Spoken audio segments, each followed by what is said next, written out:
Bonjour, bienvenue dans cette vidéo. Alors, ça fait un moment depuis 2021 que j'ai pas fait de vidéo. Bon, là, je pense que je vais reprendre. Et aujourd'hui, je vais vous parler d'un projet GitHub que j'ai découvert qui est assez intéressant. Alors, ce qu'il faut retenir, c'est que j'ai décidé de me mettre à Go, ouais, à apprendre le langage Go. Et j'essaie un peu de voir c'était quoi les bonnes pratiques, ce que les gens faisaient, voilà, pour respecter un peu les normes et tout. Voilà, donc je suis tombé sur ce projet. Golang, ce que j'ai retenu, il privilégie le fait de tout coder soi-même. Les frameworks, pas les frameworks, oui, les frameworks MVC, consorts, c'est vrai, il y en a et tout, mais quand tu lis un peu les commentaires, un peu les projets et tout, les gens préfèrent, voilà, coder tout eux-mêmes. C'est ce que j'ai retenu, en tout cas. Et pour coder les gros projets comme Kubernetes, quoi encore, les gars de HashiCorp qui font conçu les consorts, tout ce qui code en Go, ils respectent un peu une certaine structure. Et ce projet Golang Standard Project Layout essaie de... bon, il a tout mis en un seul endroit, quoi. Donc, si vous lisez un peu sa description, il a fait l'effort de traduire en plusieurs langues aussi. Si vous faites un peu, vous lisez un peu, il vous dit que c'est pas officiel, mais c'est ce que les gens utilisent dans les projets. Voilà.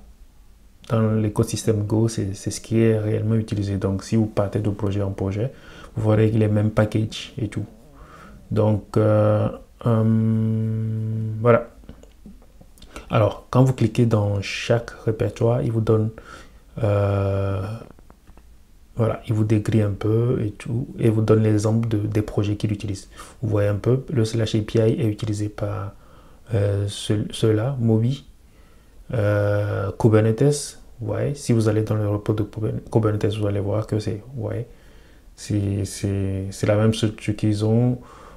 Si vous allez dans commande par exemple, voilà, il vous donne tous les projets qu'ils utilisent. Vous voyez, on a Prometheus, Influence Data, Kubernetes, Satellite, Dapper. Donc, c'est les layouts qui sont réellement utilisés dans la communauté Go, en fait. Donc, il est décrit un peu.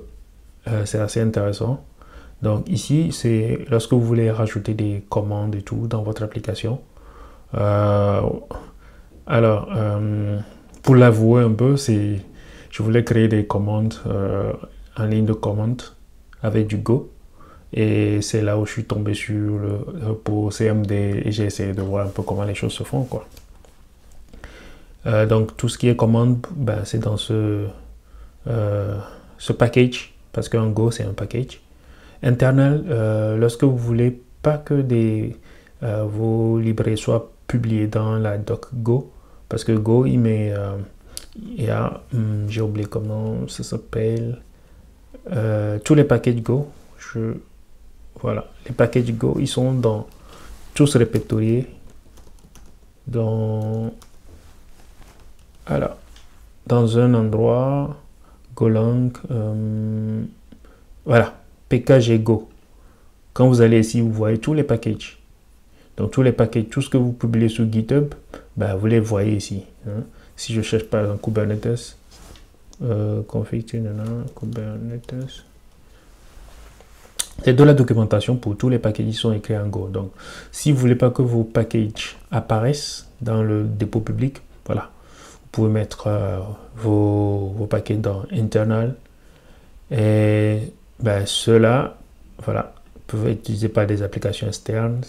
Donc, vous le verrez. Si vous les publiez, vous les verrez dans le dépôt Go. Vous avez vendor, API par exemple, j'en parlais, c'est pour lorsque vous développez vos API, c'est là que vous mettez les ressources OpenAPI, Swagger, les JSON, les définitions et tout. Si votre application, c'est une application web et tout, c'est ici que vous mettez vos assets, les JS, les CSS et consorts. Vos configurations, c'est dans ce package. Si vous avez des fichiers pour système init, système D, si on peut démarrer votre application après avec ces genres de systèmes, c'est ici que vous mettez les fichiers pour pouvoir les démarrer. Si vous avez des scripts, genre à lancer pour faire des choses, vous les mettez là. L'intégration continue, si vous avez des Jenkins files, des choses comme ça, vous les mettez là. Le dossier deployment, c'est si vous voulez que votre application soit déployée dans le PaaS, dans l'IaaS et tout ça, vous avez des trucs Terraform, Helm, Kubernetes, Docker et tout. C'est ici que vous mettez vos fichiers, justement. Comme ça, quand quelqu'un vient, la personne vient, le trouve. Les tests, voilà, les tests unitaires et consorts, vous les mettez dans le paquet test. Doc, la documentation, des exemples, ainsi de suite. Donc, je trouve que le gars, il a fait un bon boulot en rassemblant en un seul endroit ce que les gens font dans l'écosystème. Et voilà. Donc, maintenant, quand je vais créer un projet Go, je viendrai ici et je regarderai, voilà, quel répertoire, quel package utiliser. Voilà. C'est ce que je voulais partager avec vous. Je mettrai le lien dans le commentaire de la vidéo. Comme ça, si vous voulez développer en Go et vous voulez suivre un layout de package, vous pourrez venir, voilà. Donc, ici, on a des exemples. Voilà, des choses comme ça. Voilà pour cette vidéo. Merci de l'avoir suivi. Et n'oubliez pas de vous abonner à la chaîne et de souscrire aux notifications.